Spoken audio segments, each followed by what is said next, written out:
নমস্কার, আমি তরুণ ঘোষ। দর্শক, ভেতরে ভেতরে কিছু একটা ঘটছে, কিন্তু যেটা আমরা ধরতে পারছি না। কালকে রাতে অজিত দোভাল এবং আমাদের সিডিএস যিনি আছেন এখন অনিল চৌহান, সঙ্গে সেন্ট্রাল আইবি, স্টেট আইবি এবং আরো অনেক অফিসাররা, টোটাল 11 জন শেখ হাসিনার সঙ্গে দেখা করতে গেছিলেন। এখন এই কথাটা নিশ্চয়ই মোদিজির সঙ্গে হয়েছে, তারপরে যাচ্ছেন। কারণ মোদিজি এর মধ্যে ঢোকেন নাই কারণে এখন তো প্রধানমন্ত্রী শেখ হাসিনা তো ক্ষমতায় নেই। যেটুকু আমি শুনেছি, প্রথমে শুনেছিলাম যে মোদিজি কথা বলবেন, আমি এ নিয়ে একটা ভিডিও করেছিলাম। পরবর্তীকালে শুনলাম যেহেতু প্রধানমন্ত্রী শেখ হাসিনা এখন ক্ষমতায় নেই, তাই রাষ্ট্রপ্রধান হিসেবে মোদিজি সরাসরি তার সঙ্গে দেখা করবেন না। যেটুকু করছেন সেটুকু হচ্ছে অজিত দোভাল মারফত। এখন তাহলে কি মেসেজ গেল? যেখানে সিডিএস যাচ্ছেন, 3 বাহিনীর প্রধান, সঙ্গে এনএসএ। আপনাদের এনএসএ কোথায় আছে আপনারা খবর নিয়ে দেখুন। আপনাদের এনএসএ এখন কোথায় আছে? পরশুদিন কোথায় ছিলেন? গতকালকে আমি বলেছিলাম তিনি কি কি করছেন, কার জন্য কি কি করে বেড়াচ্ছেন, সেটা খবর নিন আপনারা। আমি আমার দেশের খবর বলি। তো এই যে দেখা করলেন এই 11 জন, কিছু একটা চলছে যেটা আমরা জানতে পারছি না। তবে বড় কিছু একটা ঘটতে চলেছে, এটা খুব শীঘ্রই ঘটতে চলেছে।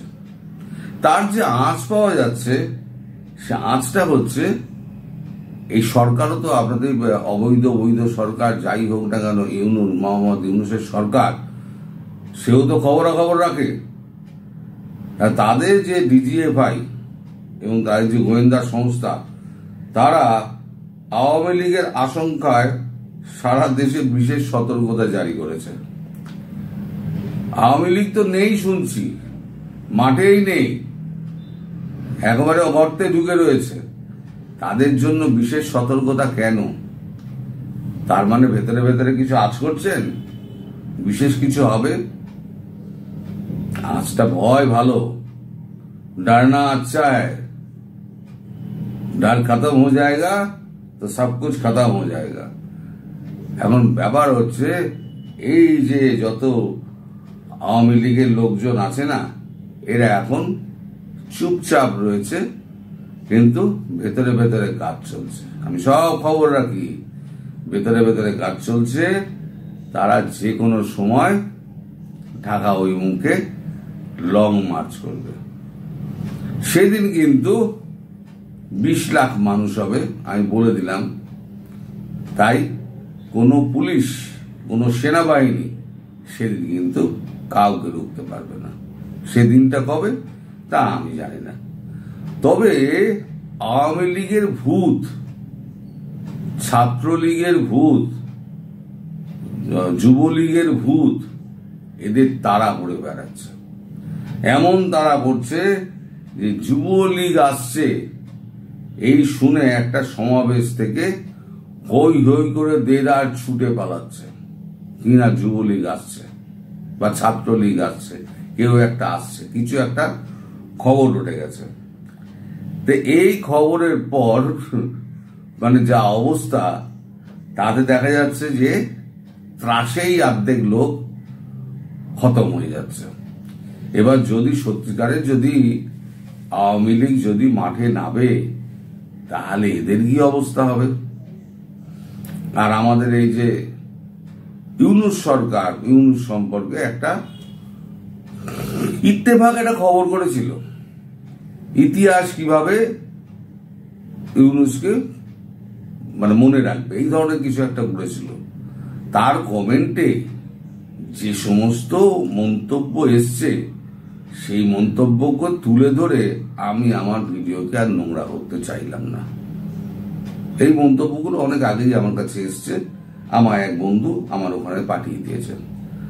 আবার একটা মন্তব্য করেছেন, ওইরকম বিতর্কিত মন্তব্য করেছেন আপনাদের স্বরাষ্ট্র উপদেষ্টা কি বলেছেন, যে সন্ত্রাস দমনে একসঙ্গে কাজ করবে বাংলাদেশ পাকিস্তান। বড়ে মিয়া और ছোটে মিয়া, বড়ে মিয়া বড়ে সন্ত্রাসবাদী, ছোটে মিয়া ছোটে সন্ত্রাসবাদী। কিন্তু ছোটে মিয়া ছোটে সন্ত্রাসবাদী হলে কি হবে, বড়ে মিয়ার ওপরে চলে যাচ্ছে। তার এখন এই যে কমেন্ট, আমি কিছু কিছু কমেন্ট যেগুলো মোটামুটি দেওয়া যেতে পারে সেই কমেন্ট গুলো দিচ্ছি। শেখ হাসিনা প্রসঙ্গে বা পরে ফিরে আসবো, মানে কি হচ্ছে না হচ্ছে পরে ফিরে আসবো, আগে এইটা পড়ে নি। লিখছে, তুই গুজববাজ জাউরা, দেশের পোলা, তোর গালিমুতি দেব আমরা সারা দেশের জনগণ রাজাকারের বাচ্চা, রাজাকার তোকে ভাগা দেবে জনগণ। সন্ত্রাসী কি ভারত না তোর নানির অমুক? লজ্জায় মাথা খাইছে এই লোকটা, শিয়ালের কাছে মুরগি। একটু সংশোধনী প্রয়োজন। সত্যটা হচ্ছে এই সন্ত্রাসী তৈরিতে একসাথে কাজ করবে বাংলাদেশ এবং পাকিস্তান। একজন লিখেছে পাকিস্তান কেন, আরেকজনে খাবিসে খাবিস চেনে। এটাই আমেরিকা ইংল্যান্ডের সায়েন্স। তার একজন লিখেছে রতনে রতন চেনে। একজন লিখেছে এখন সন্ত্রাসবাদীদের নিয়ে সন্ত্রাস দমন করবে সরকার। আর একজন লিখেছে নিজেদের দেশের সন্ত্রাসীদের থামাতে পারে না, তারা নাকি করবে বাইরের দেশে সন্ত্রাস দমন। ব্যাপারটা কেমন জানি হাস্যকর উপদেষ্টা।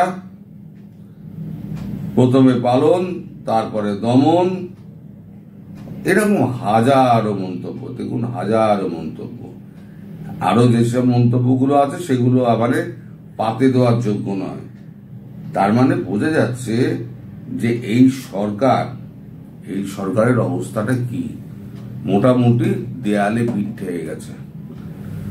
সাদে খলিলুর রহমান দৌড়াচ্ছে, পাঁই করে দৌড়াচ্ছে। খলিলুর রহমানকে আরো দৌড়াতে হবে। আলটিমেটলি খলিলুর রহমান দেশে ফিরবেন কি, সেটা নিয়েও কিন্তু আমার যথেষ্ট সন্দেহ আছে।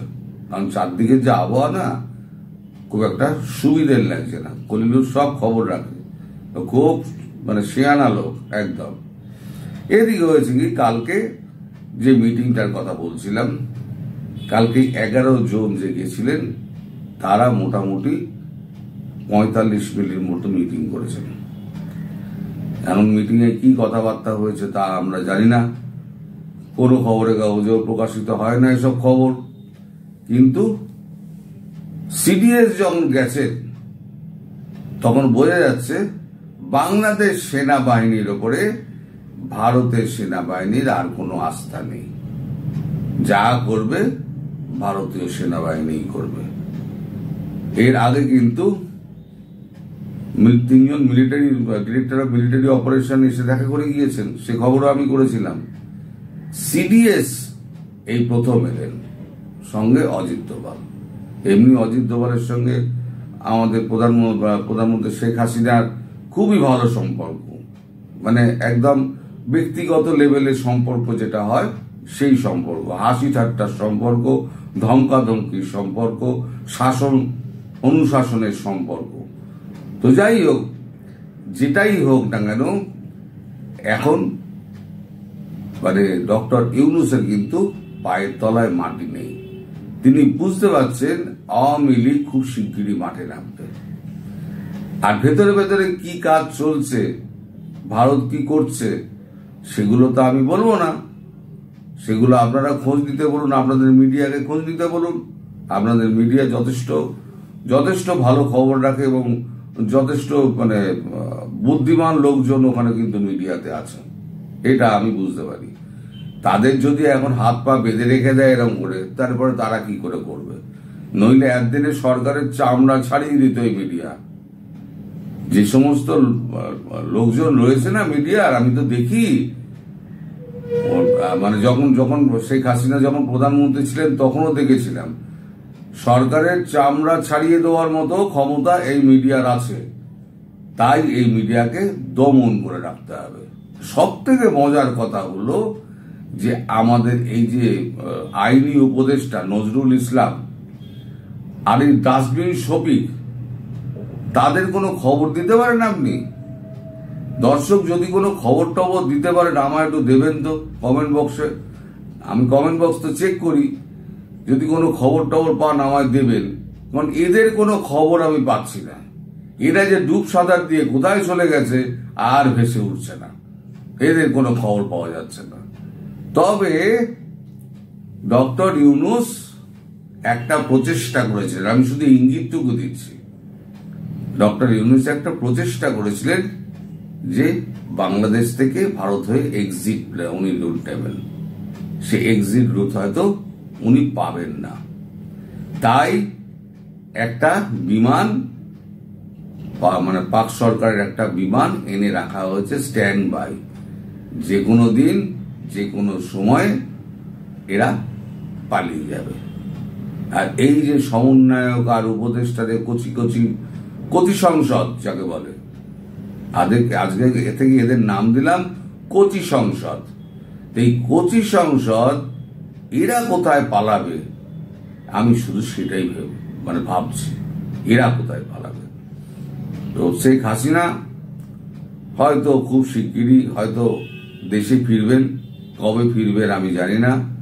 কিন্তু যে পরিবেশ তৈরি হচ্ছে চারদিকে, আমার মনে হচ্ছে খুব একটা বেশি দেরি নেই। কারণ দেশের মানুষ বুঝে গিয়েছে যে এদেরকে দিয়ে হবে না। এরা মব সন্ত্রাসের মাধ্যমে এরা দেশ চালাতে চায়।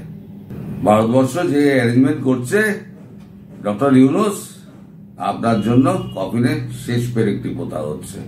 শুধু এখন সময়ের অপেক্ষা, আপনার পতনটা সময়ের অপেক্ষা। আর যারা ওই মূর্খের স্বর্গে বাস করছেন, তারা এখনো লিখে যাচ্ছেন গুজববাজ, ইনি কেবল গুজব ছড়ান। এই গুজব ছড়িয়ে ছড়িয়ে কিন্তু ওই 5 আগস্টের পর থেকে ওই পরিবর্তিত অবস্থা আজকে এসে দাঁড়িয়েছে এই গুজববাজ গুজব রটিয়ে রটিয়ে। এটাও কিন্তু আপনাদের মানতে হবে যে এই গুজববাজই কিন্তু এই অবস্থাটার খবরটা দিয়েছে। আমি তো করিনি, কিন্তু অবস্থাটা 1 বছরে যে পাল্টেছে এই 11.5 মাসে, সেটা কিন্তু গুজব ঘোষ কিন্তু আগেই বলে দিয়েছিল। তো যাই হোক, আর একবার আমাকে গুজববাজ বলে ইনশাআল্লাহ বলে দিন। সবাই ভালো থাকবেন, সুস্থ থাকবেন এবং সাবধানে থাকবেন। নমস্কার।